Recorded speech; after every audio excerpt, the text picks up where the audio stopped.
qui a provoqué en moi la création, ça remonte à très loin. En fait, quand je devais avoir 4 ou 5 ans, je ramassais les morceaux de tissu que mes grands-mères laissaient tomber quand elles faisaient des vêtements pour la famille, hein.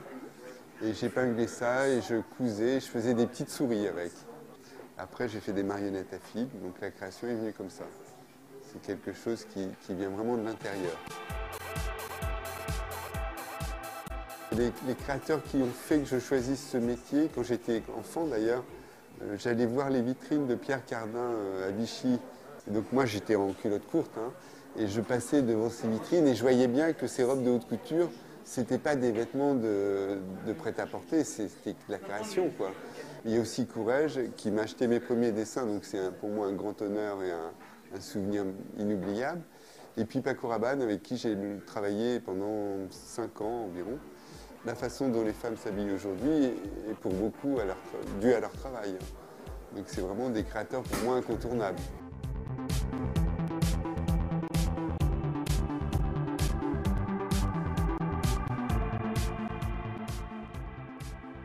Pour les personnes qui ont vu le défilé du mois de janvier et qui verront le défilé du mois de juillet, elles pourront comprendre très facilement ce qu'est la philosophie du regard. Puisque le défilé du mois de janvier, j'avais fait des découpes par des ajours ou par des pleins de ronds et de carrés qui étaient posés sur le corps des femmes.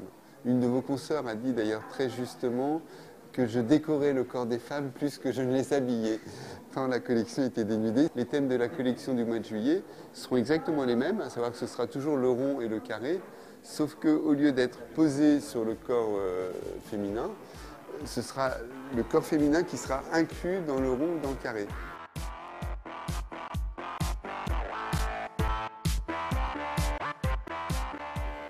Alors, le futur que j'espère, c'est en fait d'arriver à établir des partenariats sous forme de licence, mais d'un nouveau type de licence. Une licence sous forme d'une espèce de co-branding où en fait on jouerait le jeu de la création. C'est-à-dire que ce qui ferait gagner de l'argent, ce n'est pas la réputation du nom existant, mais le fait qu'on mettrait en scène une création qui correspondrait à quelque chose dans un produit donné et qui pourrait plaire au plus grand nombre.